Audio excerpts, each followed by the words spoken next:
এটাই অনেক। অতিথিরাও ভীষণ খুশি ছিল। তারা তো রাজকুমার প্রীতম আর চাঁদনিকে মন ভরে আশীর্বাদও করলো। আমি চাই এভাবেই যেন সবার আশীর্বাদে আমার চাঁদনি আর রাজকুমার প্রীতমের জীবনটা আরো আরো অনেক বেশি সুন্দর হয়। ওদের জীবনে যেন আর কখনো কোনোদিনও কোনো বাধা না আসে। হ্যাঁ ফুলকুমারী, এখন থেকে যা হবে সব কিছু ভালো হবে। তবে যাই হোক, হলুদের অনুষ্ঠানের সকল কাজ তো ভালোভাবে সম্পন্ন হয়েছে।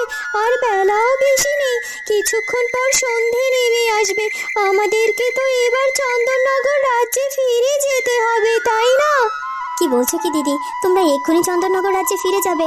আজকে তো বেলাটা অনেক হয়ে গেছে, কিছুক্ষণ পর সন্ধেও নেমে যাবে। এক কাজ করো, আজকে রাতটা আমাদের রূপনগর রাজ্যেই থেকে যাও, কাল সকাল সকাল না হয় বেরিও। না ফুলকুমারী না, আজকে রাতে কোনোভাবেই থাকা যাবে না। আমাদের চন্দননগর রাজ্যে পৌঁছে গিয়ে কত কাজ বাকি, সেগুলো সম্পন্ন করতে হবে। আর তাছাড়া দুদিন পরে বিয়ে, তুমি তো জানোই বিয়ের কাজ আর সেসব কিছু আমাদেরকেই সামলাতে হবে, তাই না? আর তাই যদি কোনোভাবে, আর তাই একটা দিন কেন, একটা মুহূর্ত সময়ও যে আমাদের কাছে অনেক মূল্যবান। আর তুমি এত কিছু বুঝে আর আমাকে আটকিও না, তোমাকে আর আলাদা করে কিছু বোঝাতে হবে না। আমি চাইছি ফিরে যেতে, আমার মনে হয় তোমার অনুমতি দেওয়া উচিত। ঠিক আছে দিদি, আসলেই তো আমারও এদিকে কত কাজ আছে। মেয়ের বিয়ে বলে কথা, তারপরেই রূপনগর রাজ্যের রাজকন্যা, তাছাড়া কত কাজ আমার বাকি। তাহলে তোমরা বরং রওনাই দিয়ে দাও। কিন্তু মহারাজ প্রতাপ বা রাজকুমার প্রীতম ওরা কোথায়? ওরা কি তৈরি হয়েছে? মহারাজ প্রতাপ নিশ্চয় তার বন্ধু চন্দ্রকুমারের সাথে আছে, আর রাজকুমার প্রীতম নিশ্চয় চাঁদনির সাথে কথা বলছে। আমি যাই, ওদেরকে তাড়াতাড়ি ডেকে বেরিয়ে। তুমি তুমি আমার দিকে এইভাবে তাকিয়ে আছো কেন? আমার কিন্তু ভীষণ লজ্জা লাগছে। এইভাবে কেউ কারোর দিকে তাকিয়ে থাকে? তাকিয়ে থাকবো না তো কি করবো বলতে পারো চাঁদনি? এই রাজপ্রাসাদে আসার পর থেকে তোমাকে একটিবারের জন্য দেখতে পাইনি।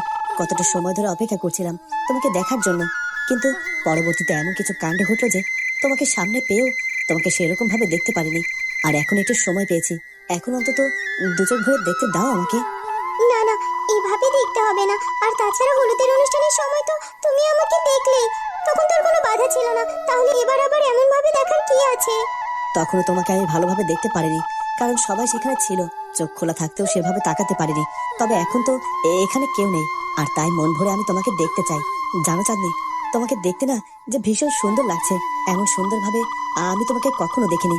আমি তোমার দিক থেকে একেবারে চোখ ফেরাতে পারছি না। আমার মনে হচ্ছে যেন যুগ যুগ ধরে তোমার দিকে আমি এভাবে চেয়ে থাকি। কিন্তু সেটা কি করে থাকবে? শুনলাম তোমরা নাকি এক্ষুনি চলে যাবে, পরিমা নাকি সবকিছু গুছিয়েও ফেলেছে। বেশিক্ষণ তো আমার কাছে থাকতেও পারবে না, এক্ষুনি তো চলে যেতে হবে তোমায়। হ্যাঁ, চলো, যেতে হবে। আর এই চলে যাওয়াটা সামান্য একটু বিরহের, কিন্তু খুবই সাময়িক। খুবই অল্প সময় পর আমি আবার রূপনগর রাজ্যে আসবো। আর এবার রূপনগর রাজ্যে এসে তোমাকে আমি চিরকালের মতো সাথে করে নিয়ে যাব। তখন তোমাকে আমি মন ভরে দেখতে পারবো। তখন তো কেউ আমাকে তোমার কাছ থেকে আলাদা করতে পারবে না। হ্যাঁ রাজকুমার প্রীতম, আমিও যে সেই দিনের অপেক্ষায় আছি, কবে আমরা দুজনে এক হব। আসলে আমি কিছু সময়ের জন্য তো ভয় পেয়ে গিয়েছিলাম। আমি তো ভেবেছিলাম যে তোমাকে আর হয়তো আমার পাওয়া হবে না, তোমাকে আমি হারিয়ে ফেলবো চিরকালের মতো। কিন্তু বিধাতার দোয়ায় আমি তোমাকে আবার ফিরে পেয়েছি। তোমার সাথে তো শুধুমাত্র আমার কিছুদিনের সম্পর্ক নয়, তোমার সাথে আমার জন্ম জন্মান্তরের সম্পর্ক। আর তাই কেউ কখনো কোনো বাধা দিয়ে তোমাকে আর আমার কাছ থেকে আলাদা করতে পারবে না। আমরা দুজনের সবসময় একই হয়ে থাকবো।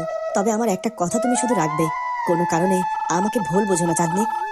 না না, কখনো তোমাকে আমি ভুল বুঝবো না রাজকুমার প্রীতম। তবে তুমিও আমাকে কখনো ভুল বুঝো না। কোনো কারণে কোনোদিনও দূরে সরিয়ে দিও না, কোনো কারণে কষ্ট দিও না। চিরকাল আমাকে এভাবেই ভালোবেসো।